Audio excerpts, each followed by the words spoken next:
Salut YouTube, ici Mia alias Click Argentique et aujourd'hui on se lance dans une aventure que je veux faire depuis pas mal de temps, qui est de développer moi-même des pellicules couleurs. Pour ça j'ai acheté un kit Téténal C41, un petit kit, donc un kit d'1 litre.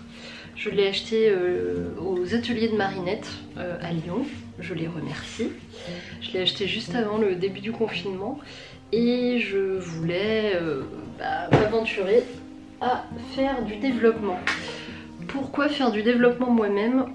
Eh bien pour la simple et bonne raison que, comme vous le savez ou vous le savez peut-être pas, j'ai tenté de faire des films soupes, donc des mélanges moi-même pour détériorer des pellicules. Et j'ai déjà 3 pellicules, il y en a une troisième qui est derrière. J'ai déjà 3 pellicules que j'ai terminées pendant le confinement et que j'aimerais développer. Et pour ça, je pourrais passer par un labo, mais ça me semblait intéressant de profiter de ce moment-là pour pouvoir m'aventurer et tenter cette aventure. Oh, je fais des répétitions, désolée. Alors on va essayer de prendre des précautions, mais si vous regardez cette vidéo juste pour voir comment fonctionne le développement couleur, peut-être que je vous conseillerais d'autres vidéos, style la vidéo de MGK, qui sera là, je la mettrai là, la vidéo de Nicolas Petit aussi sur le sujet. Je sais pas si les autres copains youtubeurs ils ont fait des vidéos sur le développement couleur, mais bref, les copains youtubeurs ils en ont fait plein, des vidéos sur le développement couleur. Moi j'avais envie de faire ça un petit peu différemment, puisque je ne vais pas, comme vous le savez, le développement couleur normalement il se fait avec à une eau à 38 degrés. En théorie, si je dis pas de conneries, parce que je ne suis pas experte. Mais normalement oui, c'est dans un bain à 38 degrés. Moi, je vais pas le faire à 38 degrés. je vous l'annonce tout de suite. Je ne vais pas faire un bain à 38 degrés, mais à 30 degrés. J'ai trouvé des références pour faire un développement alternatif en utilisant une sonde un chauffage d'aquarium, chose que j'ai en ma possession par le plus grand des hasards. J'ai un chauffage et ce chauffage peut monter jusqu'à 30 degrés, 30 ou 31 je crois. Et on a la possibilité de développer en couleur via un bain à 30 degrés. Le temps de révélation va être un peu plus long, donc il va falloir qu'on fasse attention à ça. Mais c'est juste ça qui change finalement. Moi, ça me permettra de moins stresser, parce que je vous avouerai que pour un tout premier développement couleur, je voulais pas me paniquer à surveiller, à avoir ma bouilloire à côté et à surveiller à chaque fois la température. Là je voulais me délester un peu de ce stress là. Ce qui fait que du coup le fait d'avoir mon petit chauffage d'aquarium, ça va me simplifier la vie pour cette histoire de bain à telle température. Je me suis basée sur une fiche Téténal C41 et du coup il y a les temps de révélation, les temps de blanchiment, de lavage à l'eau et tout ça. Donc c'est cool. C'est cool. Là par exemple, ma toute première révélation avec le révélateur chromogène, sans poussage de pellicule, ça va durer 8 minutes. Donc je pense qu'en version à 38 degrés, ça doit être beaucoup plus rapide. Autre précaution, étant donné que j'ai fait du film souple. Voilà, donc des pellicules qui ont été détériorées par des liquides. Là par exemple, celle-ci, je l'ai trempée dans du vinaigre blanc et des oranges. Enfin, vinaigre blanc avec de l'orange. Vinaigre blanc et orange, c'est mon produit d'entretien en fait. Je fais tremper du vinaigre blanc dans des oranges, dans des écorces d'orange, et ça me permet de nettoyer toute ma maison. Voilà, petite parenthèse écolo. Et ma toute première c'est celle-ci, c'est la Kodak Gold 200, je l'ai trempée dans du thé, et puis tout un tas d'autres machins. Mais je vous donnerai les recettes, hein. Thé, du rhum et du citron, donc ça pareil, je l'ai laissé tremper un bon moment. Donc je pense que ça va donner un truc assez sympa. Ce sera d'autres épisodes que j'intégrerai dans la chaîne. Que voulais-je dire d'autre? Oui, donc vu que c'est du film soupe, ça a été dans des produits qui ont acidifié, qui ont abîmé la pellicule, ça va forcément abîmer mes bains.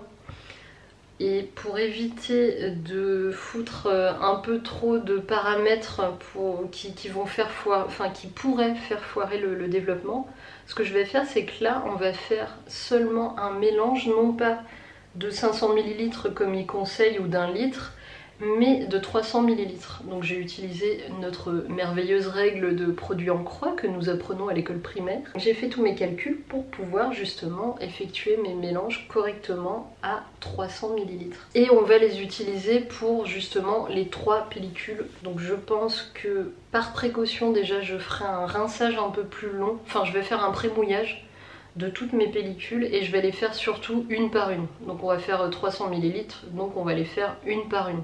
Comme ça, on essaie de mettre un peu toutes les chances de notre côté. Autre achat que j'ai fait et qui m'a un petit peu fait mal au cœur parce que j'ai du mal avec ça, parce que pour moi ça pollue, donc c'est pas cool. J'ai acheté de l'eau déminéralisée. Sachez que moi, avec le cafénol, je n'utilise absolument pas d'eau déminéralisée. Je suis pas contre ça, mais c'est juste que pour moi c'est acheter du plastique et c'est pas cool. J'essaie de faire attention à ce genre de choses. Donc là exceptionnellement j'ai acheté une bouteille parce que je me suis dit que pour les mélanges on allait essayer de pas trop se prendre la tête, et l'eau de Lyon est très calcaire. Et j'avais peur justement de rajouter encore plus un paramètre qui aurait pu détériorer mes liquides. Donc voilà, on essaye de mettre un petit peu toutes les chances de notre côté, même si le développement il sera forcément très différent parce que je ne sais absolument pas ce que ça va donner.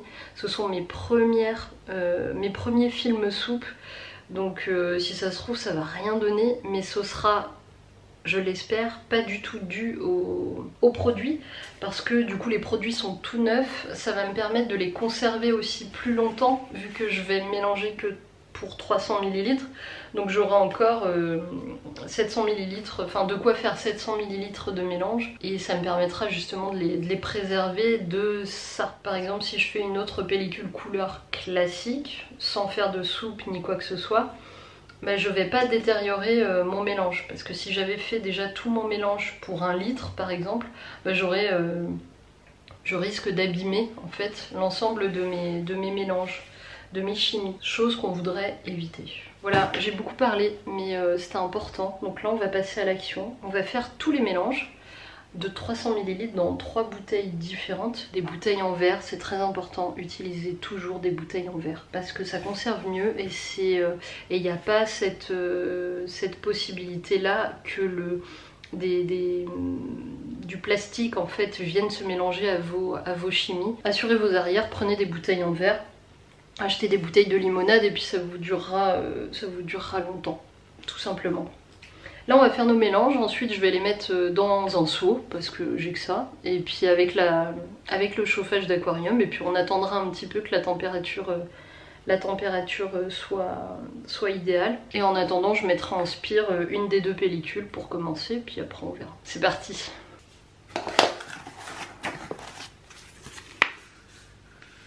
Mais pourquoi il y a 6 mélanges? What the fuck? Il y en a 6? C'est quoi ce bordel? Pourquoi il y en a 6? Moi je croyais qu'il n'y en avait que 3. Oh. Alors, what the fuck?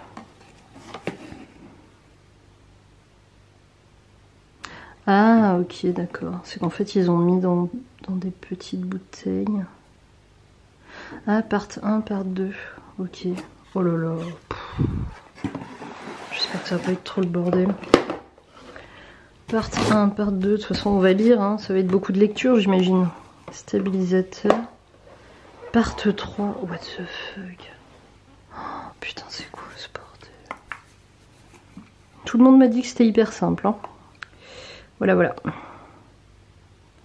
Bleach Fix, Color Developer. Ah donc il y a bien 3, mais c'est bien ce que je disais. C'est bien ce que je disais, donc il y a 3. Oh là là, mais j'ai pas assez de bouteilles du coup. À moins que tout ça on puisse le mettre dans une même bouteille. On va lire, hein. Je découvre, hein. Généralité. Développement rapide à 45 degrés, ils sont fous les gens. Français, merci Jean-Michel. En fait ça se passe comme ça. Voilà, donc ça c'est le révélateur. Ça, entre les deux, on rince à mort. Ici, fixateur, et à la fin, tout à la fin, on met ce truc là, stabilisateur, qui je pense a une fonction un peu comme le fixateur. Je suis désolée, j'ai pas l'habitude de cette appellation là, mais je suppose que c'est ça. Nos copains youtubeurs nous le diront sans doute dans leurs vidéos. Mais en gros, le cheminement c'est ça. Moi quand j'ai fait mes calculs, pour faire 300 ml au lieu d'un demi-litre, il me faudra pas 100 ml de chaque, mais 60 de chaque, de tous en fait. Il me faudra 60 de tous pour pouvoir faire un mélange de 300 ml pour chaque bain. Donc là on a 3 bouteilles, on a 1, 2, 3.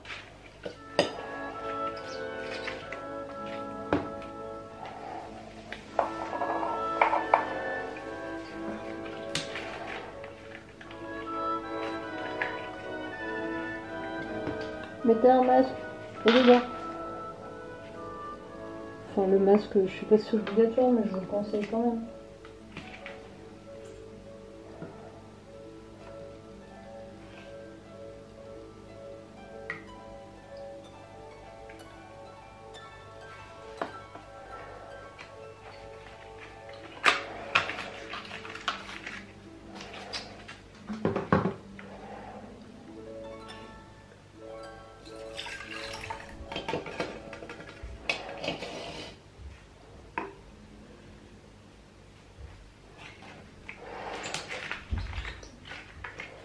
Bon, c'est pas grave, ça va dans le même bain. En théorie, il faut rincer entre les deux. Hein. Mais là, vu que ça va au même endroit.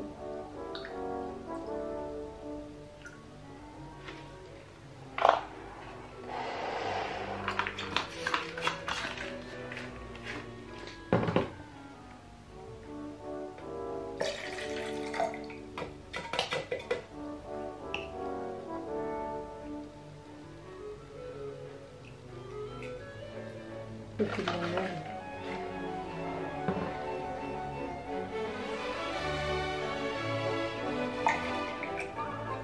Ah, c'est de jolies couleurs.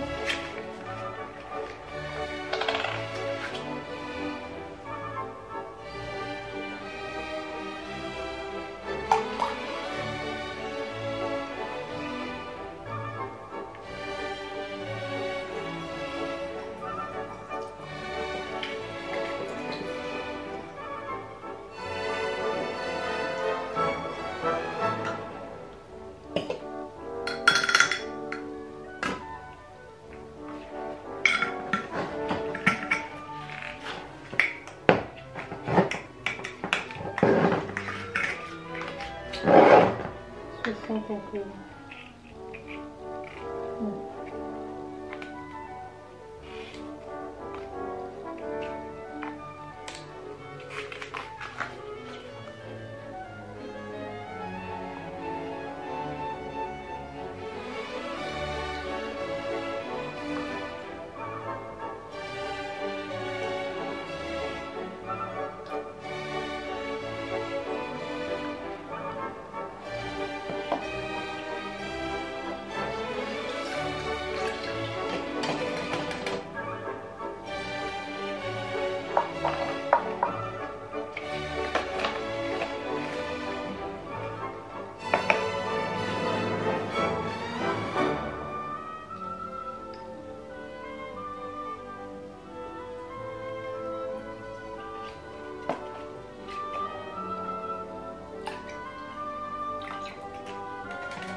je vous l'ai dit, pour préserver la chimie, on va la rincer. Je pense que je vais la laisser tremper un petit moment, peut-être 10-15 minutes. De toute façon, ma sonde, mon chauffage d'aquarium, là, je pense qu'il va mettre un certain temps quand même à chauffer l'eau. Donc voilà, je vais la tremper dans l'eau quand même pour faire un bon pré-mouillage et m'assurer de pas trop abîmer la chimie dans l'espoir de pouvoir développer mes 3 pellicules avec le même mélange. Voilà.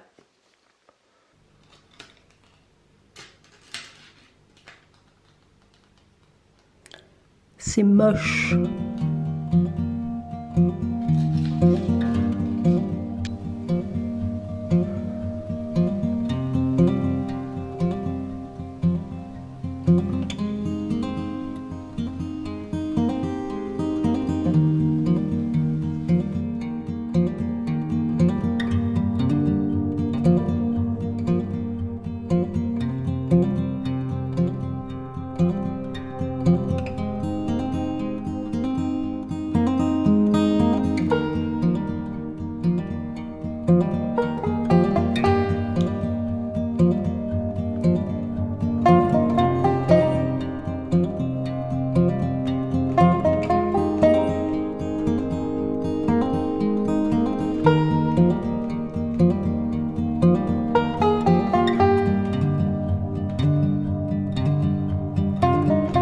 Et voilà, c'est la fin de cette vidéo. Comme vous pouvez le voir, la pellicule a foiré. Ce n'est pas la faute des mélanges. Les mélanges ont été correctement faits.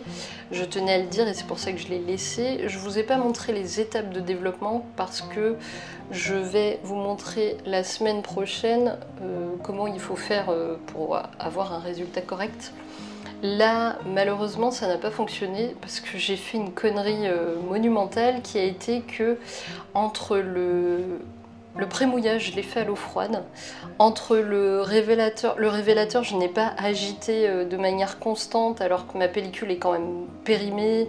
C'était une soupe, enfin bref, il aurait fallu que j'agite de manière constante, ça aurait été plus raisonnable, surtout à 30 degrés. J'ai rincé entre chaque bain, donc entre le révélateur et le fixateur par exemple, j'ai lavé à l'eau froide, ce qui fait que j'ai cassé le processus de développement, chose qu'il ne faut absolument pas faire vu que la pellicule elle baigne dans un bain constant de 30 degrés, donc passer sur une eau froide à 18-20 degrés, forcément ça lui fait pas du bien.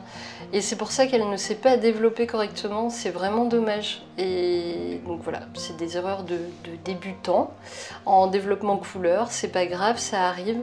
La semaine prochaine, vous pourrez voir comment on fait correctement et comment on s'organise pour qu'on puisse garder à chaque fois de l'eau de lavage à bonne température. Parce que c'est important, il faut vraiment le faire et vous verrez un petit peu tout ça la semaine prochaine. J'espère malgré tout que cette vidéo vous a plu, j'espère qu'elle vous a apporté quelque chose. N'hésitez pas à vous abonner si le contenu vous plaît, n'hésitez pas à passer sur mon Tipeee ou mon Utip pour me soutenir. Je vous dis donc à la semaine prochaine pour la suite des aventures et en attendant, faites de belles photos et prenez soin de vous.